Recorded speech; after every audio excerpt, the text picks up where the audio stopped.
mendapatkan bimbingan dan arahan dari Bapak Kepala MTSN 1 Labuhan Batu kepada Bapak Mustafa Kamal Nasution SPDI MPD dipersilakan.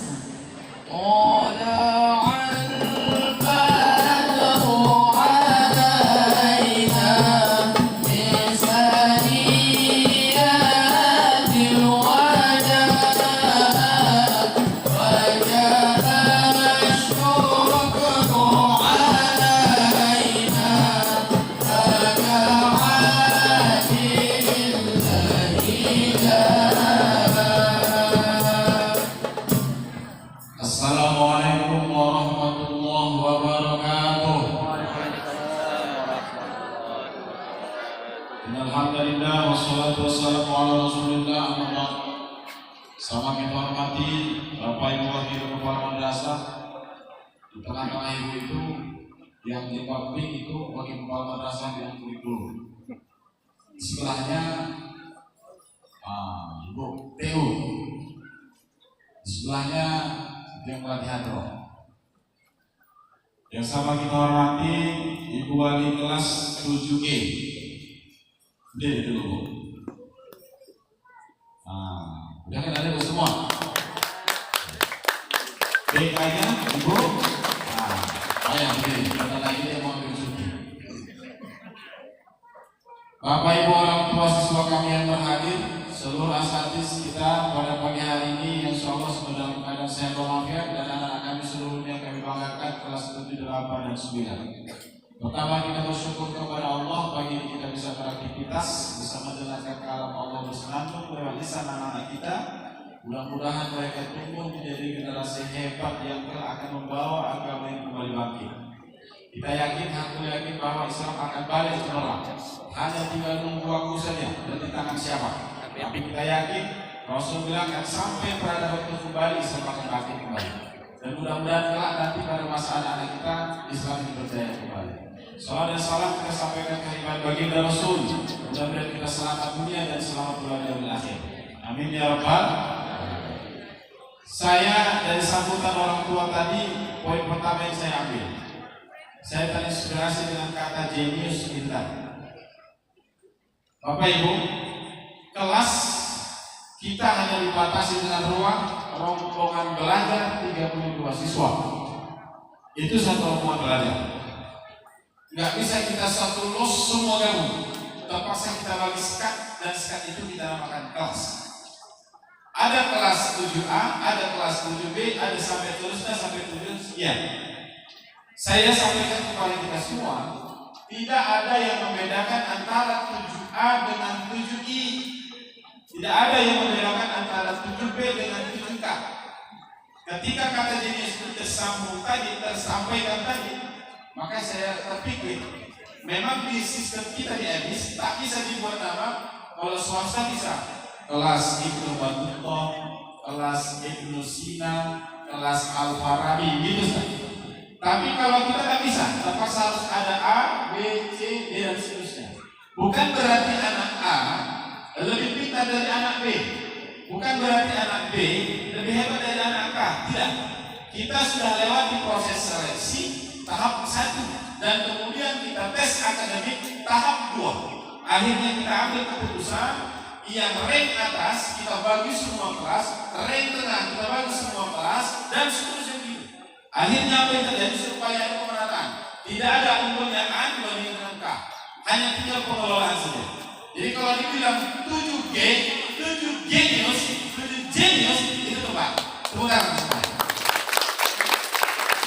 Nanti 7A namanya 7A apa?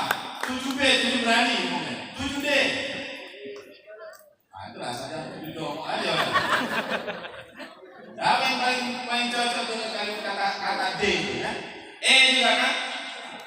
Cari kata yang membuat semangat. Jadi saya terima kasih tadi. Ini motivasi. Satu kata itu menginspirasi satu kelas. Genius. Itu tertanam di benak anak akan terbawa. Berarti kami di satu kelas genius semua. Jadi ini dimulai dari orang tua. Bapak Ibu saya sampaikan. Itu maling kundang. Itu kenapa disumpah jadi batu? Salah mamanya sebenarnya. Di tengah dia emosi. Anakku kau jadi orang hebat hari ini, jadi sultan, jadi raja. Hari ini kau durhaka padahal aku yang membesarkanmu. Kusumpah kau jadi batu katanya. Salah mama. Itulah kata-kata itu pentingnya. Karena kata-kata jadi doa dan menginspirasi kebaikan kepada anak dalam bawah sana. Coba juga, nah kusumpah kau jadi kulkas. Kan bisa kan masa jadi mobil itu salah tahu semoga jalan-jalan. Jadi salah sumpah. Jadi ibu, ayah, hati-hati. Kata yang keluar dari lisan kita itu jadi doa. Guru, hati-hati jangan sumpah selama anakmu, muridmu. Ketika keluar kata-kata buruk, maka yang buruk itu akan menjadi LOA, Law of Attraction. Dia akan terus nyambung dan jadi doa. Maka usahakanlah yang keluar dari lisan itu semarah-marahnya tetap kata-kata yang baik. Saya ulang sekali cerita Abdurrahman Sudais. Abdurrahman Sudais itu sedang main-main waktu kecil tahun 60 sekian. Main-main dengan temannya, emaknya punya tamu. Ketika punya tamu mamanya, ini anak luar biasa bandelnya. Saking bandelnya, dia bawa pasir, kayak inilah, lagi bangun ini. Pasir diambil, disaburkannya di meja, makan tempat tamu yang sedang makan itu. Apa nggak marah mamanya? Aku tak terbayangkan kalau mama beli coklat, dia lebih mama kayak gitu kemarin. Jadi apa yang terjadi dengan ibu Abdurrahman Sudais? Marah, dia marah. Kita marah orang tua, guru punya marah wajar, tapi tempatkan marah itu pada tempat yang setepat-tepatnya. Jangan sampai salah marah. Kalau kita nggak marah, bini kita berkeliaran, kita salah. Dayus namanya lagi-lagi. Kalau kita nggak marah, anak kita nggak sholat, harus marah, tapi marah yang tepat. Pada saat itu Abdurrahman Sudais marah mamanya. Ketika dia marah, mamanya ngomong, "Hai Abdurrahman," kalau di sini bilang kira-kira, "Man," gitu kira-kira. "Man, ingin kau ke Masjidil Haram, jadi imam besar kau di sana." Marah, dia marah. Tapi yang keluar doa. Apa yang terjadi?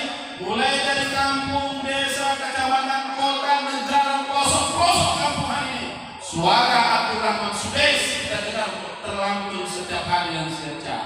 Kenapa itu? Itu doa yang keluar ketika mamanya sedang marah. Marahnya begitu coba mama. Marah saja begitu, apalagi enggak ketika menetes air mata tengah malam, yakinlah itu masalah hebat. Makanya hari ini kata yang keluar dari kata poin jenius ini tadi saya ambil. Artinya apa? Semua kelas sama, nggak ada yang membedakan. Kita hanya membedakan sekat kelas saja, karena nggak mungkin kita lolos dalam semua. Maka dari itu harus dibagi. Jadi tidak ada kelebihan A dengan K, yang ada hanya bagaimana mengelola kelas. Yang unggul, juara umum bisa saja keluar dari K, karena di situ terkumpul anak-anak hebat. Itu terjadi ya. Karena kita sama, tidak ada kelebihan satu dengan yang lain. Poin yang kedua, Bapak Ibu. Suatu ketika Khalifah yang kedua Umar bin Khattab didatangi seorang ayah. Dicerita ayah pula. Tadi cerita Umar. Seorang ayah yang ayah itu pada saat itu marah bertengkar sama anaknya. Bertengkar di tenda anaknya pintu pecah, jendela pecah, kira-kira begitu. Ambil piring-piring lempar, ambil teko-teko tunjang. Begaduh mereka anak sama ayah. Anak luar biasa kelewat mereka. Tapi pada saat itu datanglah ayah tadi ini mengadu sama Umar. "Ya Amirul Mukminin," kata ayah tadi. "Apa yang terjadi?" kata Amirul Mukminin. "Begini, aku tak terlalu lagi anakku ini. Anak remaja untuk luar biasa nakalnya, luar biasa jahatnya, sama kau dia durhaka." Tahu anak ini memang sudah pada ya. Apa katanya? "Amirul Mukminin, sebelum kau cakap boleh bicara dulu." Boleh kata Amirul Mukminin. Tanya, "Amirul Mukminin, apakah bisa seorang ayah durhaka dengan anaknya?" Apa jawab Amirul Mukminin? Sah-sah saja terjadi, bisa saja terjadi. Apa hak seorang anak kepada ayahnya? Hakul walad ala walidih. Apa yang menjadi hak seorang anak sama ayahnya? Kata anak yang bandel itu tadi sama ayahnya. Apa kata Amirul Mukminin? Ada 3 kata beliau. Pertama, hak seorang anak kepada anaknya. Yang pertama, carikan mama yang cantik, carikan mama yang elok. Ini udah lulus orang semua, kan kita cari-cari semua. Jilbabnya coklat, hidungnya merah-merah semua. Udah aman, selamat. Tapi beliau tidak. Amirul Mukminin, aku dikasih mama, tapi warnanya gelap segelap-gelapnya. Paling ketawa dia malam punya nama putih mendidinya saja. Itu. Yang kedua, Yosina Ismahu, perbaiki namanya. Namaku tak baik, dikasih namaku si Jual. Apa itu kira-kira artinya? Kumbang, kumbang. Laut sana, laut sini, malam sini, kan? Yang ketiga, Yusina Adabahu, perbaiki adabnya, ajarkan Al-Quran. Tak pernah aku diajarkan Al-Quran, kata si anak. Berarti kalau begitu ternyata ayah duluan durhaka sama anak sebelum anak durhaka kepada orang tuanya. Pelajaran untuk kita. Makanya lewat pengajian Ustaz, lewat sebulan sekali kita mengaji, tujuan mengapa menyelamatkan ayah sama mamanya supaya anak disuruh mengaji di rumah. Kalau di sekolah pasti mengaji. Masuk kemarin tes mengaji dulu kan? Tes ngaji. Kalau tadi di bapak ibu, anak ibu masih gak bisa mengaji, kan balik kan sama ibu balik. Berarti tak lulus seleksi. Berarti kemarin salah Ustaz Jenul seleksinya. Tapi ternyata selamat Ustaz Jenul. Karena semua pandai mengaji. Alhamdulillah.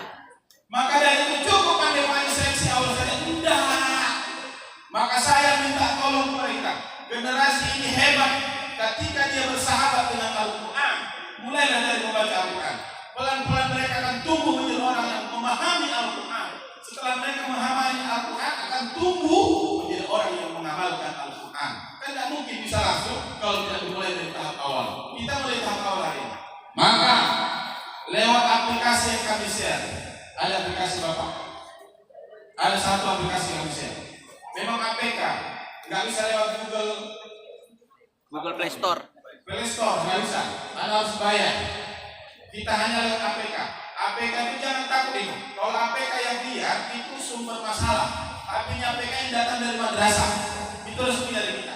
Ambil download itu saya minta tolong. Setiap hari ibu cek sholat anak ibu dan ibu cek mengaji. Kita mulai hari ini. Bapak, ibu, kalau dulu masalah kita mungkin bolong sholat kita, hari ini harus kita ganti itu. Kalau dulu sholat kita tertinggal, hari ini kita hitung aja Bapak Ibu. Kalau masa balik dulu kita abaikan sholat, berapa tahun dari sakit balik kita tinggal sholat, qadha kita ganti. Maka hari ini kita sudah terjadi seperti kita. Maka lihat aplikasi sholat saya ingatkan anaknya sholat. Sebelum mereka menyesal sudah tumbuh banyak sholat yang tertinggal. Mau dihitung 10 tahun tinggal, bayangkan itu cuma menggantinya. Maka hari ini lihat aplikasi sholat saya minta tolong. Subuh, zuhur, asar, maghrib, isya, paling lama itu diisi di waktu isya sampai ke jam 11.59. Lewat jam 00 maka nanti sudah tak terhitung lagi sholatnya. Setiap bulan minta tolong selembarnya print kamu lagi lapor kembali. Bisa? Bisa? Ibu ya, saya minta tolong.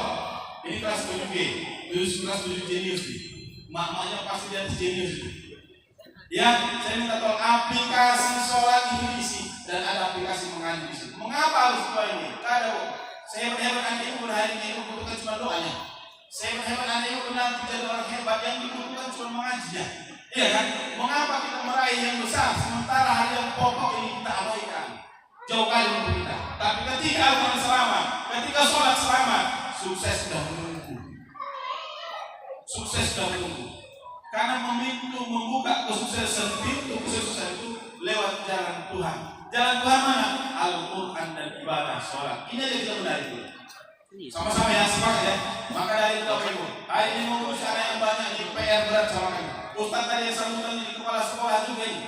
Makanya dia tadi pura-pura merendah, jadi sekolah yang hebat juga ya.